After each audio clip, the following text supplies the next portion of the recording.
Good day. Today is March 18th, 2026. I'm Derek Fildebrandt, publisher of the Western Standard, and you're watching The Pipeline. I've got our usual roundup of miscreants here. Former Western Standard opinion editor Nigel Hannaford. Still in trouble. Western Standard senior Alberta columnist Cory Morgan. Always a pleasure. And Western Standard news editor Dave Naylor. Just here for the laughs. We're all in our nice spring blue jackets except for Dave. Great. It's not spring yet. You didn't get the memo. No, I'll wear it tomorrow. All right. We're going to talk about the thing that everyone is talking about. Everyone can't get enough news about the very important and decisive race for the leadership of the federal NDP. We've been maybe derelict in our duty. We have just not really covered much for Canada's long-standing third party. They've had nothing but bad news for a long, long time, and it just continues to get worse. But they are in roughly 2 weeks. 2 weeks? End of the month.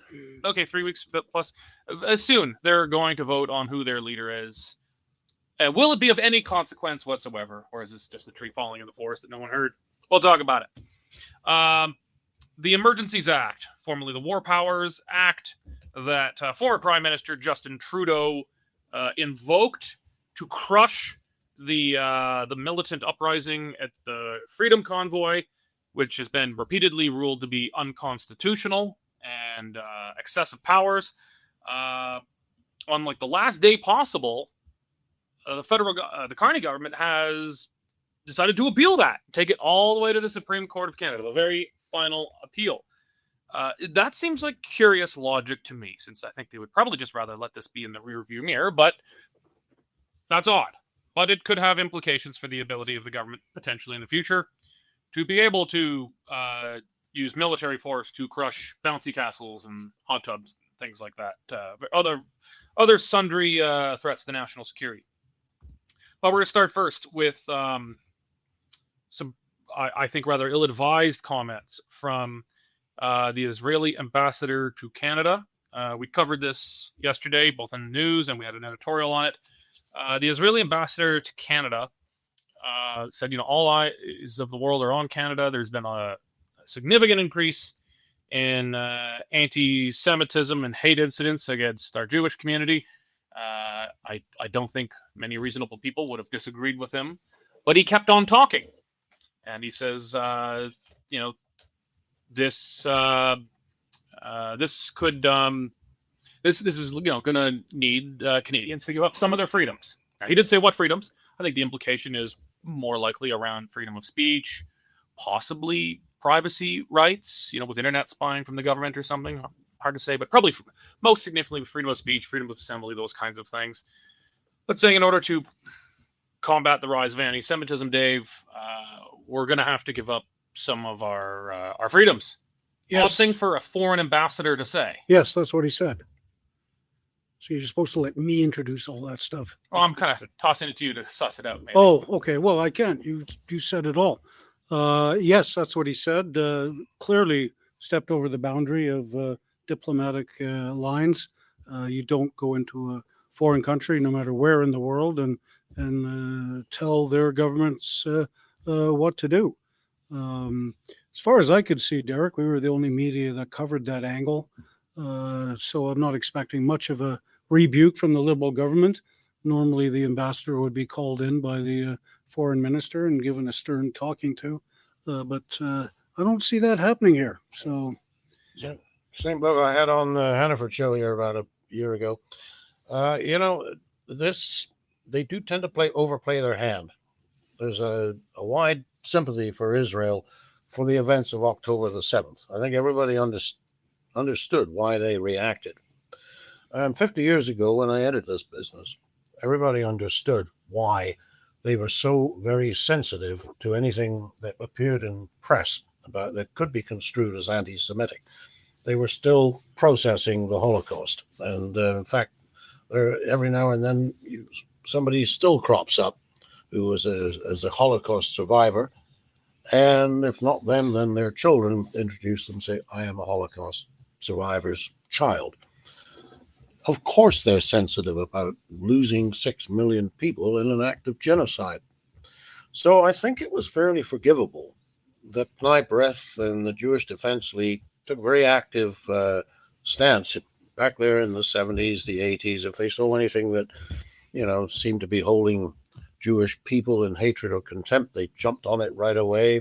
You probably remember the Keegstra story, Alberta teacher who had a very countercultural view of recent history, blamed Jews for all sorts of things. He got fired. It became a litmus test of free speech in this country. So it goes on and on and on. I think Canada has been, in the past, a very fair country in terms of upholding the interest of Jewish people in their own history and how it's perceived. Now, for some reason, and it may be related to immigration from Muslim countries, that's all changed. And it's common for people living in Jewish neighborhoods to be very fearful, and they turn the lights out at night.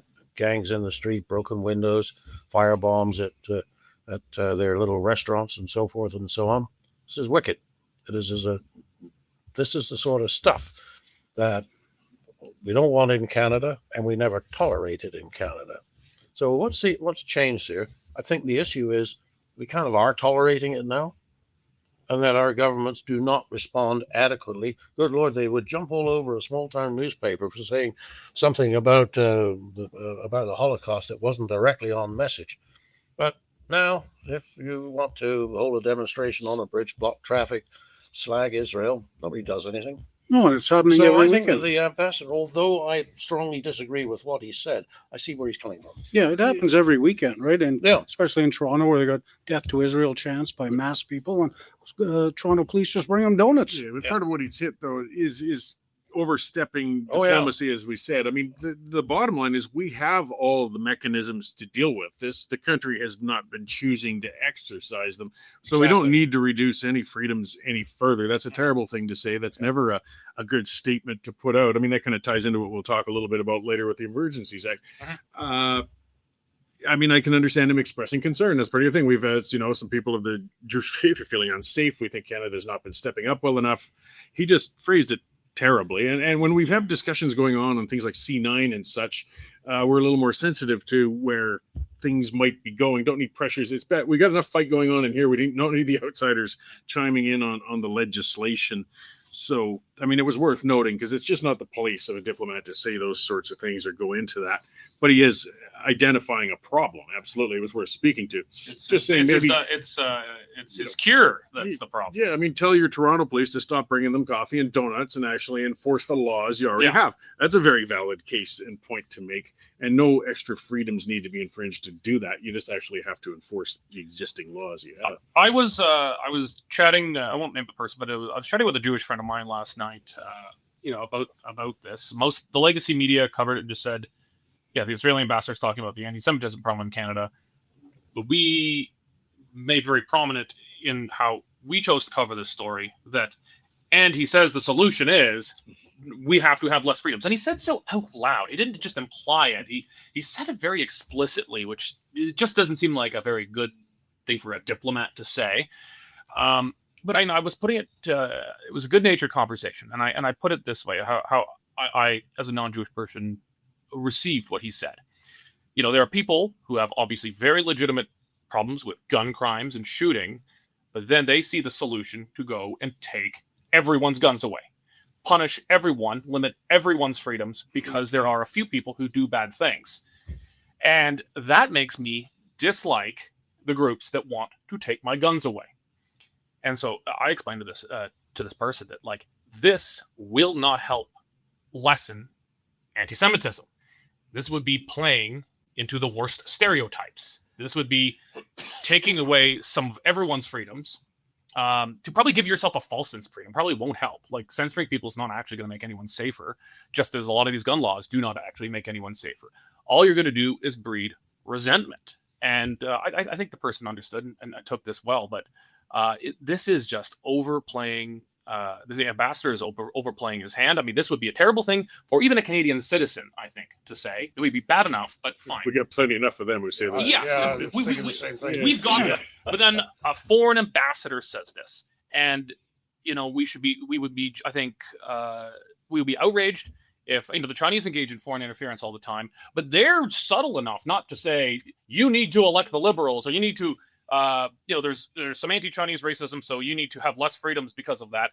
They're more subtle. They'll stack buses and go to a liberal nomination meeting or something. But this is foreign interference. I mean, they're allowed to express their views on our country, I suppose. But this is a clearly domestic political issue. Canadians get to decide what their rights are. And the Charter decides, not a foreign diplomat. The thing is, this is going to backfire on him, Derek, because there are plenty of people who, like myself, are very sympathetic to what the Israelis are trying to cope with over there, who are fine right up to the point that he wants to limit my freedoms here in Canada. No. I'm backing off for a week or two until this gets sorted out. We need an apology. Yeah, but how we got here is a failure of numerous Canadian institutions, starting with the border and immigration people who are letting into this country people that hate Jews from Muslim countries, letting them in by the boatload. And then again, not only immigration, but then we've got the failure of CSIS to weed out any Islamic type guy. We got the failure of any deportations. We've got these 700 Iranian agents in Canada. Nobody's talking about, or nobody's deported them. And we've, as we've already mentioned, we got the failure of the police services in Canada, Toronto and Montreal. Dave, I really think that it's possible to build a conspiratorial narrative of evil doing in Ottawa directed against the rest of the country. And so you can do that. I could do it. Maybe I should do it. But the truth of the matter is that they don't understand. We are governed by politicians who have got a rosy view of the world and think that if everybody comes to Canada, they muck in together and they will all think the same, eat the same, do the same, cheer for the same set of teams. And it's not like that. People come in from certain parts of the world and they bring their stuff with them. We've seen it. The Sikhs have brought their stuff with them, and they're not part of this argument. But very clearly, you look at the footage of the demonstrations against Israel. Who do you see out there?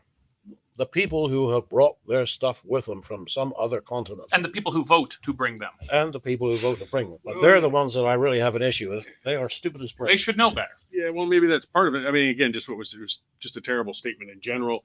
Either an apology or go to ground, or at least you should expand on what were you talking about. I mean, some people try to defend. I mean, if I call out and say, we got 700 identified IRGC people in Canada. Why the hell are they even here? Why do we not have them on a couple of planes and just dump them back in Iran? That's where they want to be, appears.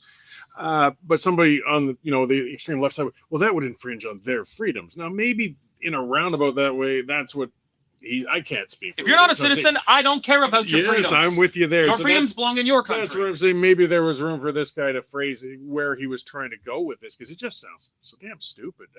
It's just not typical for a diplomat, Yeah, he's probably back in his office in Ottawa, slapping his forehead. He's probably had, I would imagine, a few emails like, dude, somebody else slapping his forehead as well. Go there, yeah.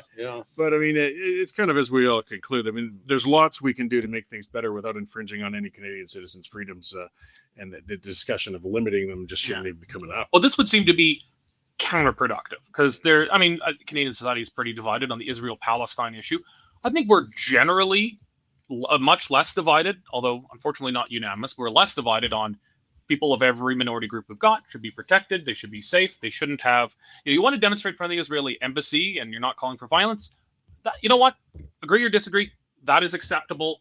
That's fine. That's you have the freedom to do that. Going through a residential neighborhood that just happens to be populated by Jewish people, I'm not sure how we frame that as like, this is a Jewish zone, this is a non-Jewish zone. I'm not sure how we can actually legislate around it, but it's obviously not cool. It's obviously over the line. And that's that difference between protesting against Israel and protesting against Jews. I mean, you look at, we've got Bernie Farber or Avi Lewis. Not every Jew is necessarily supportive of what Israel's doing. But when you target that neighborhood, you're targeting Avi and Bernie and all the rest of them while you're at it. I'm not sure how you actually enforce law around there saying like, this is a Jewish zone and this is a non-Jewish zone. This is a Muslim zone. It's difficult, but I mean, we know. I'm not sure how you do it. We know where there's a part of town where predominantly black people. If we all decided to throw on the old white hoods and go trotting around the neighborhood, we're gonna have an intervention on us. Something's gonna come along. When Cory's found in his bed sheets walking through a certain part of town, I guarantee you the police will enforce. You're not getting coffee at donuts. They're gonna have a conversation, and that's kind of what's. I know it's. You can talk about the line being fuzzy, but when you have a very distinctive Jewish neighborhood and you have people walking around with Palestinian flags and such, it's not. That's where you need difficult. a smart cop to say no. Yeah. That's all you do. You need one smart cop to say no and put up the mounted patrol. They'll go away. There's been no consequence. That smart cop, we don't know if consequences will work because they've never tried it yet. Yeah, that smart cop you speak of, Dave, will probably be disciplined by his superiors on the orders of the people who instruct his superiors. Well, okay, don't rock the boat. So let's actually. This is not. We're going to have to take time away from other things, but actually, this is maybe we should just take a moment to talk about the Edmonton police chief and the hot water he's found himself in. I am not unquestioningly with Israel on a lot of what they've done. My own views have changed on the topic. But, I mean, the guy goes on a trip with other chiefs of police to Israel. It seems pretty harmless to me.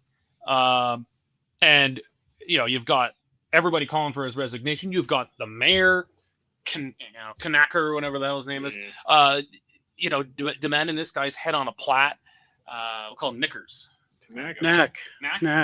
The worst mayor in Canada. Knack. All right. He's terrible. Yeah. But you've got these guys calling for the police chief's head because he went to Israel.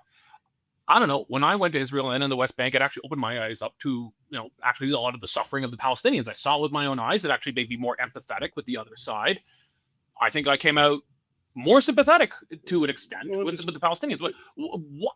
I don't actually understand what people are angry about. No, and as far as policing goes, I mean, if there's any country where the local police at least know how to watch for and deal with terrorists, I think Israel's had a lot of dealing with that. I mean, aside from the government things, watching for packages, watching for settlers, the terrorists. Oh, we're starting on a different thing. Look, an area where they have dealt with knife-bearing nutcases, bombs left in public places, things like that. There are things that can be shared just from a raw policing perspective that are of worth, because we are seeing rising things and shootings of synagogues and things like that. There might be some stuff to be shared. It doesn't mean he's endorsing the Israeli government's stance on Palestine or anything of the sort. I just don't understand what people are upset about. Keep in mind, Edmonton's being the site of the only confirmed ISIS-inspired attack when the guys shot up City Hall. So for Nick Knack to go off the deep end and criticizing the police chief for trying to gain experience, and he didn't just talk to the Israelis, he talked to the Muslim Druze, he talked to Muslims, he gained valuable policing experience with other police chiefs on how to deal with important matters. It is absolutely the most ridiculous controversy this year. Well, and speaking of telling you, I guess, like an ambassador has overstepped his grounds. Don't forget the groups that made the biggest complaints right off the bat were like the Muslim Association of Edmonton and the rest. And well, what the hell's your place to tell the police chief where he's allowed to go? Well, this is overreach kind of on both sides of things. Guys like the ambassador, people who agree with them that, we should take away the freedoms of Canadians to curtail anti-Semitism. And you've got nutters on the other side to think that visiting Israel and meeting with police there somehow makes you complicit in the good, the bad, and the ugly of what goes over there. People on both sides have just totally lost their minds. Yep.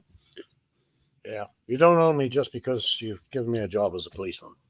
Exactly. All right. Well, speaking of police and losing minds, the Emergencies Act. Cory, we all know what happened with the Emergencies Act. We had to crush the insurrection of hot tubs and bouncy castles. The federal government has lost, I think, every step of the way, finding it unconstitutional, invoking the Emergencies Act there. And then we see from the Canadian Constitution Foundation, announced yesterday, Christine Van Geyn, who we've had on shows and had her in our paper before. We found out the very last minute, the federal government is appealing their losses and now it goes to the Supreme Court. They just don't want to let this one go.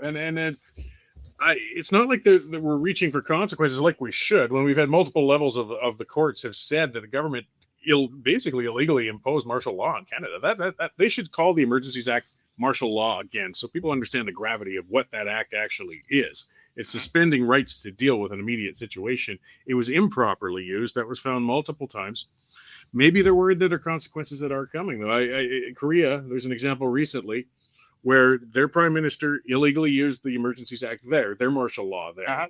And he's got a life sentence in jail now. There was actually calls for execution. That politician was thrown in jail. Our former politician who did it illegally in Canada is nuzzling in the chest of a pop star somewhere on a beach. Maybe they do fear it will eventually lead to consequences for politicians for the first time in Canadian history. I don't know, because why are you appealing this up farther? But they're taking it to the higher court. And people have some valid questions too, because Richard Wagner on the court has been very vocal already in public about his thoughts on the convoy and called them, basically anarchists, and said they were taking other citizens hostage. Yeah, he's prejudged the case before it comes to him. Yeah, so I don't have much faith in him giving it a good hearing when it gets to there. This is of concern. I mean, we had, speaking of, restricting individual freedoms without cause, that's exactly what happened in this case. We should be examining ourselves how we can tighten things up so it doesn't happen again, instead of the government trying to get itself out of the hole and make an excuse for having done it. Nigel, I'm not sure I'm following the federal government's logic here, because unlike, I don't know, what's his name, Moon or whatever, the South Korean guy, there is no consequences when a government is found to break its own laws, because these things are not a part of the criminal. But people don't understand the difference between just the law, regular statutes, and then criminal code. This is not a part of the criminal code. This is his own standalone act. And it says it's reviewable by the courts, but doesn't say what happens if you lose. It's just the court wags its finger and says, be more careful in the future. It's like when if a government blows through its debt ceiling or something, it's in contravention of the law, and it just means they change the law to comply with it normally. So there's no actual consequences beyond, giving a kind of a baton for the Freedom Convoy people to beat them with rhetorically. No one's going to go to jail. No one even gets fined a nickel for this. Other than just they get a rhetorical baton. But, people who supported using the Emergencies Act, War Measures Act, they still support it generally. People who opposed it still oppose it. I don't think the courts are actually really changing people's minds all that much on this. All this does is open up the feds to just another round of some bad headlines that they lost again, this time potentially at the Supreme Court, even though the Supreme Court's stacked, I think, almost entirely by liberals at this point, not 100%. And Wagner, I think, was a Harper appointee, and he should recuse and he should recuse himself from this because he's already prejudged it publicly. Yeah. What is the win here for the liberals, I guess, unless they are confident they're going to win at the Supreme Court, despite having lost every single time? The win for the liberals is the satisfaction of placing their thumb firmly on top of people that they despise and grinding them into the top of the desk. It was very obvious. They're the defendants here. Like, this is not, this is not going to keep Tamara Leach. Yeah, but they're the ones who are keeping this thing going. And they want to have look, everything you read about the Liberal government at the moment, whatever bill it is that you're examining it, when you get past the fluff, which says this would be a good thing to do because you get down to, and in order to do that, we are going to curtail a liberty in one direction or another. We want to cut back on child pornography. Oh, by the way, there's a thing in here about redefining hate. And that's going to make it more difficult for people who hold a certain point of view to express it. Oh, this bill over here. Well, yeah, we really need to cut down on the use of cash. This is Bill C2. Oh, why? Oh, well, drug stuff. People don't need large amounts of money. Well, maybe some don't need it, but just prefer it that way anyway. We're going to take that liberty away. And one day, when we have a currency that is entirely electronic, it'll be just that much more convenient. Now, you're not implying the government would freeze your bank accounts or anything. Well, that's something that this is about. So when you ask me why would they do this, what is the upside? In one sense, it's a rhetorical question. What is the upside? I mean, half the people involved in this are no longer in office, but the other half are, and they feel very strongly that in Canada, in order for everybody to get along and play nicely, they need to do exactly as they are told. And this is about winning the argument that if we say it's an emergency, and you must do exactly as you are told. So this is not necessarily logical. This is, in some cases, deeply personal, but in other cases, part of a larger government plan for complete domination of the Canadian people. And deeply expensive. Just imagine how the billable hours, all the team of lawyers. Well, Maybe that's the point. is Just going- keep it yeah. low. Because An lawyers are, employment program, yeah, yeah. lawyers are going to get rich out of this, richer, and at a cost of likely hundreds and hundreds of thousands of dollars. It's a money making machine for That's the lowballing it for the- significantly, yeah. I think. yeah. I mean, It'll be in the millions. it's an authoritarian bent, as Nigel was saying, and part of it, I guess, is they also want to make sure that they still have this act in their pocket down the road if they feel they might need to use it again. I don't think they have anything specific in mind, but are they feeling then that they're going to get large protests again in the future somewhere where they feel that they need to be able to justify it in using it in this case? Because I mean, What if Alberta voted for independence? Do you think they would not invoke martial law then? Well, that would really be a poor idea, but that's a rabbit hole. Yeah, but I can foresee some, not entirely hypothetical circumstances under which they might want to have this in their back pocket. I mean, losing the case doesn't mean that the act goes away, but it might mean that certain courts will be more likely to step in and say, this is unconstitutional. We're putting this to review. You don't get to just implement this with a blank check yet. That's the big thing. You're right, Eric. This is about precedent. This, whatever the court decides now, will shape how future governments can invoke the emergency powers. And there's always going to be an emergency if you. Yeah. I mean, I guess it would be nice for them to say if they can win. I mean, because they've got a pretty stacked court here. Like it's even I think like the last one or two Harper appointees, even they're already prejudged on side. So maybe they got a good chance of winning. So then they get to take that rhetorical baton away from the Freedom Convoy supporters. I wouldn't place too much hope in who appoints the judges. Something about working on the Supreme Court, in fact, any court bench, people become very collegial, and they'll actually say, "Well, I'm going to let them win that one." No, you want people like Anton Scalia, the U.S. Supreme Court, came in, heard the case, went home, wrote up his notes, didn't talk to anybody, never went to the parties, never went to the drinking sessions. These people are pals. But don't forget, there were two lower court judges that ruled against it, and you would think they would also be Liberal appointed. Well, there was nothing. No, the lower courts will be provincial. Yeah, Not the Federal Court of Federal Appeal. Court is, Federal Court of Appeal, but if you're talking like the lowest courts will be provincial. yeah, But I that's mean- it. But here you've got 9 people who work together. The other courts, I don't think it's the same. You and some, it's Like a random. presume the evidence is still the same. The bottom line, the problem they had was there was nothing they did when they got rid of the demonstrators and such that couldn't have been done without the Emergencies Act. No. That was No, the they aside needed from the tow trucks in press gangs for that, which they never used. No, well, it was the threat of it. They said Yeah. we will press you into it, and the tow truck drivers had been refusing to. Rightfully, they have the right to Yeah, refuse but their services. Conceivably, the demonstration could have been dealt with maybe a little more slowly, but it could have been dealt with without the invocation of the Emergencies Act. The police had the authority at that point to start clearing people, and you could find means like that. That's part of where it was failing in court. They have to come in and say they had to make their case. Why was it absolutely impossible to clear out this demonstration without invoking the Emergencies Act? And they can't make that case.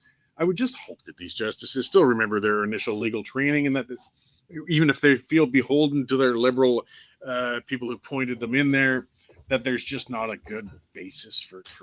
You know what would have ended it quickly if Trudeau met with these people It would have been instead of running off to cowardly to Harrington Lake. Or at least he would have had actually more of a moral authority to say, look, I tried to negotiate with these guys. They're crazy. They're irrational. They all threw snowballs at me. Now we've got to act a little more firmly. But yeah, Give me a wedgie in the bouncy castle. He never even tried to negotiate. And that was another aspect. Oh, that's foul. Oh, Foul. that's got to be a 2-week suspension. That guy. All right, well, you're going to be last on parting shots now as penance. Okay, let's switch it up to the most important thing going on in Canada right now, the NDP leadership Like race. NDP leadership, and you're picking an old conservative to Yeah, talk about. I don't even know how to introduce it. I'll go straight to you, Nigel, because I don't know what to say about these guys.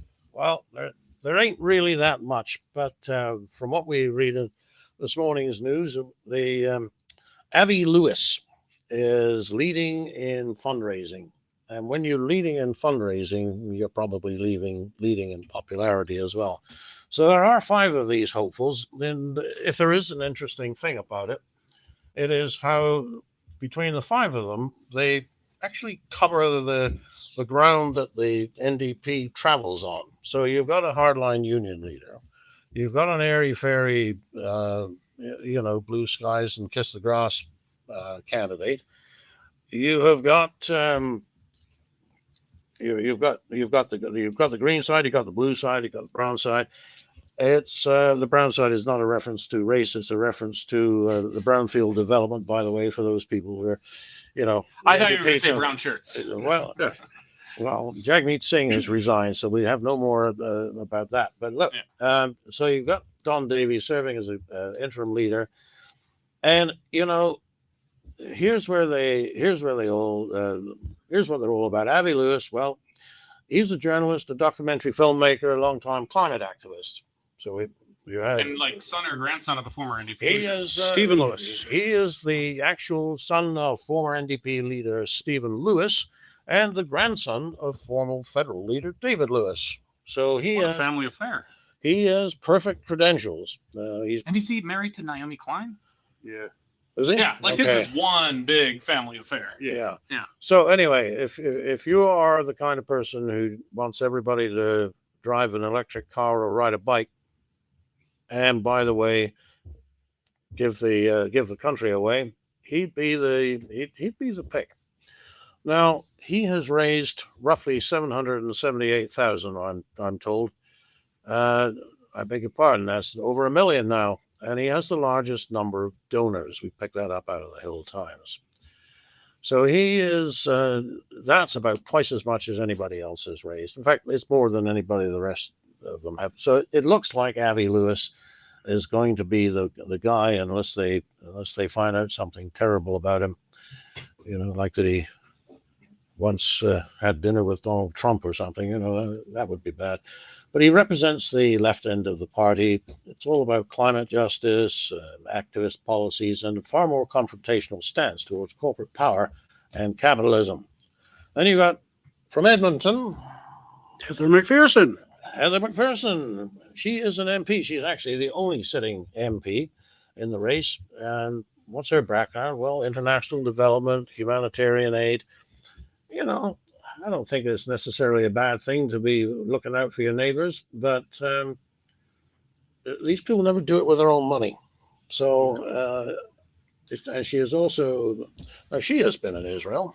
And she's quite anti-Israel. She's quite anti. So when she goes to Israel, she goes to see the wrong people, as far as I'm concerned.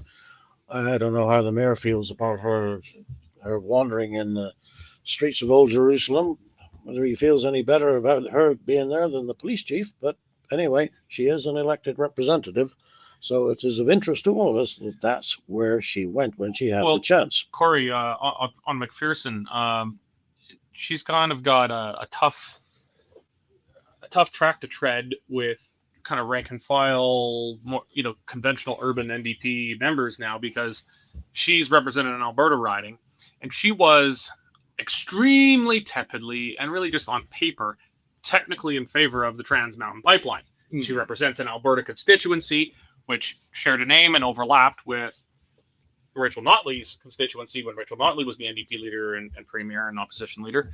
So as an Alberta MP, she had to. She was extremely tepid. She never talked about it, but on paper she was in support of the pipeline. And that is a cardinal sin among a modern. It's like you can hardly get away with that as a liberal in most areas of the country at this point. You could definitely not get away with it as a modern New Democrat. And as far as I can tell, like Avi Lewis is beating her. He's like it's like a pipe bomb, no pun intended. He's just beating her with it. Yeah, and there's no room for a moderate NDP leader at this point. Avi's looking. If we consider her moderate, well, I know she's a Fruit Loop. So I mean, I watched her stand in the House of Commons in her cafe, and her, and as you said, she only has been silent on the pipeline out of political pragmatism, not because she supports it in any sort of way. This she just kind of reiterates, and as Nigel's going through it, and that's the top two, and it only goes downhill from there.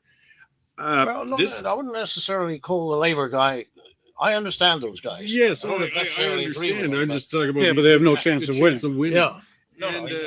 I would just think this party is heading for the basement for a while, and the person who's going to be most upset about it, I think, just to sidetrack a bit, was in the head and edgy because there's been that anchor of the federal NDP on the provincial NDP, and that's a little bit of what harms them as well. And as Abby Lewis or whether it turns out to be McPherson pulls this even farther left, loses sight of the old labor roots they used to have.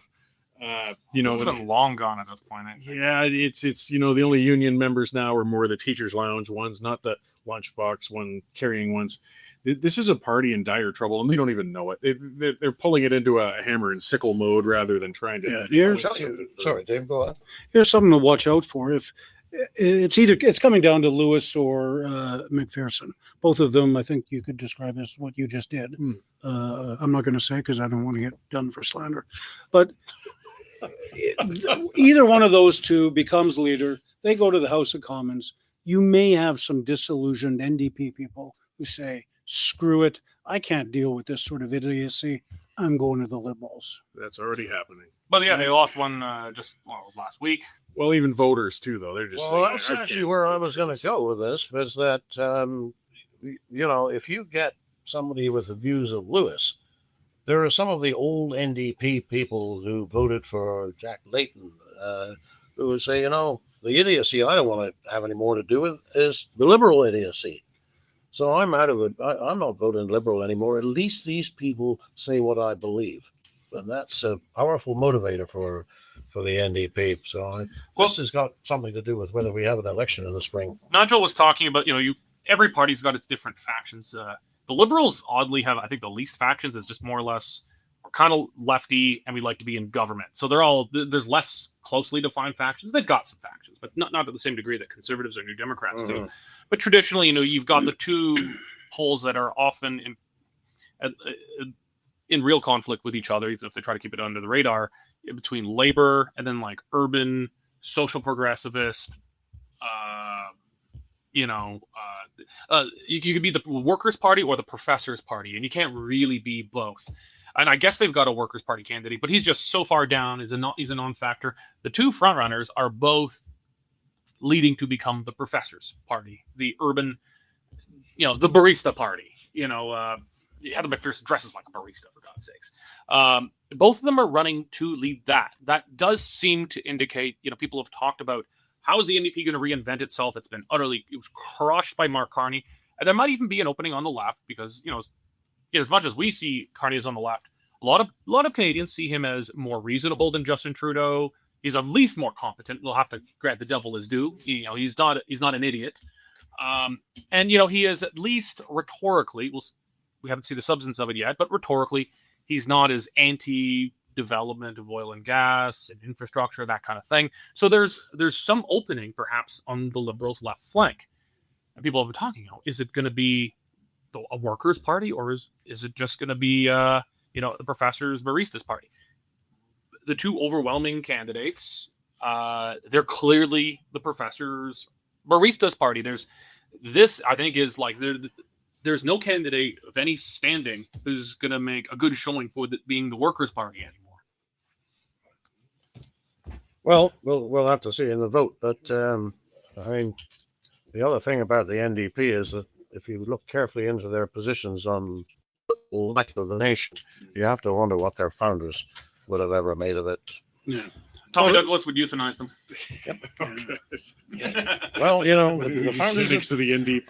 There's a whole new rabbit hole for as my Christian friends remind me from time to time, the NDP was started by Christians, Nigel. And I have to admit that they were.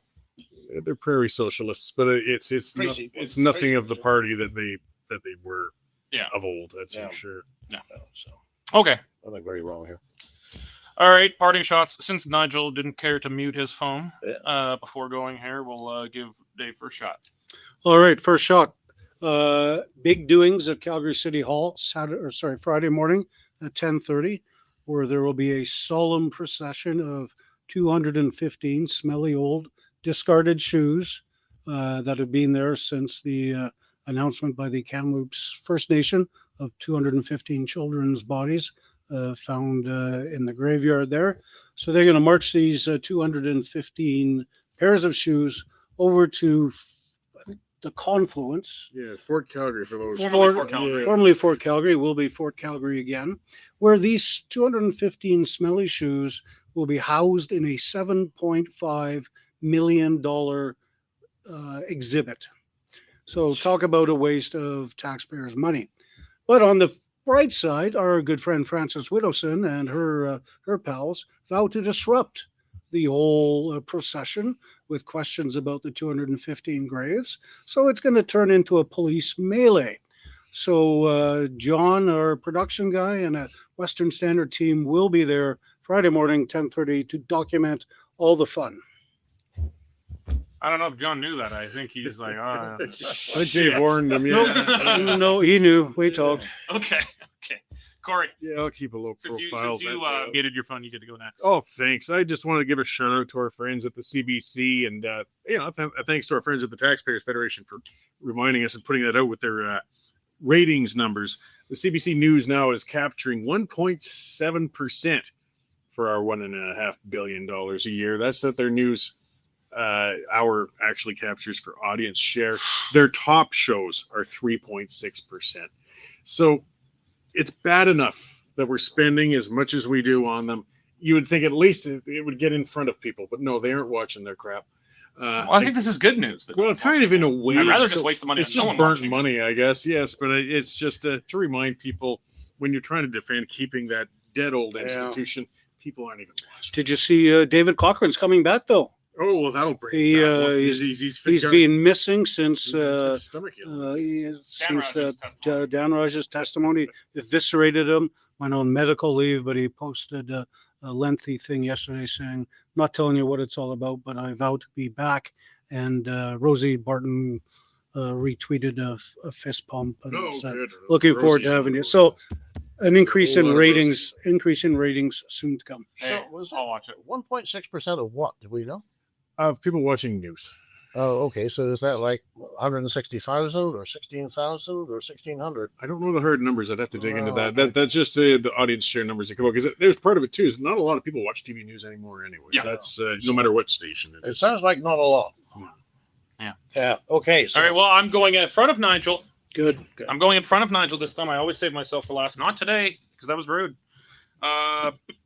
The now former director of the United States' counterterrorism office, Joe Kent, who was a Trump appointee, resigned in quite a fashion yesterday, writing in opposition to the war with Iran. He did not criticize Trump, but he says effectively Trump has been manipulated by certain players into doing this. Iran, it's not friendly, but it was not an imminent threat. It was not in America's interests. You ran 3 times for president. It's America first. No more of these forever wars in the Middle East. And what obviously got everyone's attention was he says he was manipulated into it by the Israeli government and its lobby in Washington.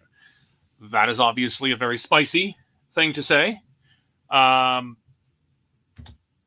And it's raised a lot of conversation. But this is the first big, high-profile resignation since Trump resumed the presidency last year. I don't know how much more there could be. But Trump's response was, he was never very good on security. Well, then why the hell did you appoint him to be in charge of counterterrorism? I mean, but we know Trump. You take him seriously, but not literally, I think. Either it was dereliction of duty to appoint someone who's no good on security to be in charge of counterterrorism, or you're not telling the truth. But this was a pretty big moment in the United States, and I've predicted before. I think Iran very well could be kind of the beginning of the end of MAGA and breaking that coalition apart. you may be right. Let me tell you, however, about the peculiarity of BC Premier David Eby, and we did report this on the news pages, who went out confronted by a bill to abolish the BC Human Rights Tribunal from one of the opposition parties. And he made a emotional speech saying how BC Human Rights Commission and its tribunal were there to protect people. They were there to protect women. This, from the lips of the Premier, after his same said Human Rights Tribunal has just penalized a school board trustee in the amount of $750,000 for protecting the dignity of women by saying you can't just come along and say you're a woman if you're actually a man. It is how they can't make those connections, I guess, is just their minds are programmed differently. And this is a problem in this country. We've got a lot of people with their minds. I think it is. It just seems like computer programming, and there's a problem with the no pun intended. There's a problem with the binary code here. Yeah. Sure, you intended that pun. They're still feminists, but then they're also for essentially getting rid of women's rights because you know this trans rights thing. Yeah, I think there's a programming problem. It's like when you ask like a hardcore pro-abortion activist about sex selection abortion, and they're a feminist. It's the robot starts twitching. Does not compute. Does not compute. Yeah. Okay. All right, that's it for today. Thank you, Nigel, Cory, Dave. Thanks, John, on production. And thank all of you for joining us and lending us your time today. Remember, the Western Standard relies on support for people like you. You can go to westernstandard.news, click on subscribe. It's only $10 a month or $100 a year for unlimited access to all Western Standard content and support the work that we do. Thank you very much, and God bless.